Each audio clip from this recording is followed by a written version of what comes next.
Hello बच्चों, let's first read the question. So question में हमें क्या दे रखा है? Given below are two statements. तो यहाँ पे हमें क्या दे रखे हैं? दो स्टेटमेंट दे रखे हैं। स्टेटमेंट फर्स्ट क्या है बच्चों? According to the Bohr's model of hydrogen atom, the angular momentum of an electron in a given stationary state is quantized. तो बोर मॉडल के अकॉर्डिंग, है ना, जो हाइड्रोजन एटम के लिए उन्होंने बोर मॉडल दिया था नील्स बोर ने, है ना, तो उसके अकॉर्डिंग क्या था? जो एंगुलर मोमेंटम होता है इलेक्ट्रॉन का, वो क्या होता है? इन ए गिवन स्टेशनरी स्टेट वो क्वांटाइज्ड होता है, क्योंकि बोर्स मॉडल के अकॉर्डिंग जो फॉर्मूला है हमारा एंगुलर मोमेंट निकालने का, वो क्या होता है? एन एच अपॉन में 2 पाई।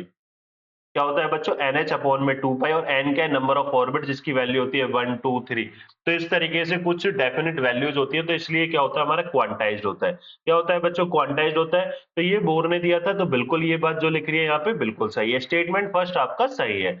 नेक्स्ट है बच्चों statement second, the concept of electron in Bohr's orbit violates the Heisenberg uncertainty principle।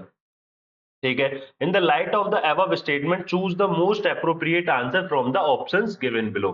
तो यहाँ पे क्या है कि जो दूसरा स्टेटमेंट है ना, उसमें दे रखा है the concept of electron in Bohr's orbit. ठीक है, बॉयलेट्स द हेजनबर्ग, क्या करता है बच्चों? Heisenberg uncertainty principle. तो हेजनबर्ग अनसर्टेनिटी प्रिंसिपल क्या था?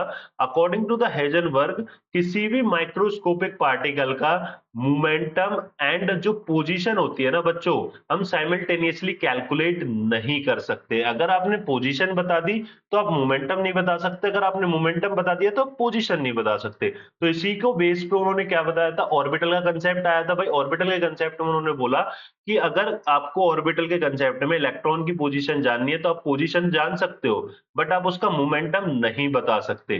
ठीक है, अगर आपने उसका मोमेंटम जान लिया तो आप उसकी पोजीशन नहीं बता सकते। तो ये हमारे क्या बताया था? हेजनबर्ग ने दिया था। बट अगर आप देखो कि बोर ने क्या बोला कि भाई बोर के जब तक ये आया तो था नहीं बच्चों हाइजेनबर्ग, तो ये तो बाद में आया प्रिंसिपल। तो बोर ने बोला कि भाई जो हमारे क्या है कि एक फिक्स ऑर्बिट में हमारे इलेक्ट्रॉन्स मूव कर रहे होते हैं, और उनका एक क्या होता है? हमारे पास क्वांटाइज्ड मैग्नेटिक मूवमेंट, सॉरी ये मूवमेंट होता है, मोमेंटम होता है। ठीक है ना? तो वो तो ये क्या हो गया बच्चों? गलत हो जाएगा, क्योंकि हम पोजीशन एंड मोमेंटम एक साथ बता ही नहीं सकते। तो इसलिए जो concept of electron in Bohr's orbit है, वो वॉयलेट करता है किसको? हाइजेनबर्ग अनसर्टेनिटी प्रिंसिपल को। बिल्कुल सही बात है बच्चों। सो स्टेटमेंट फर्स्ट भी आपका सही है एंड स्टेटमेंट सेकंड भी आपका सही है। So both statement first and statement second are correct. बिल्कुल सही है। Statement first is correct but statement second is incorrect. गलत है बच्चों। Statement first is incorrect but statement second is correct. ये भी गलत है बच्चों। Both statement first and statement second are incorrect. ये भी आपका गलत है। So correct answer will be the option A. I hope you understand it very well. Thank you.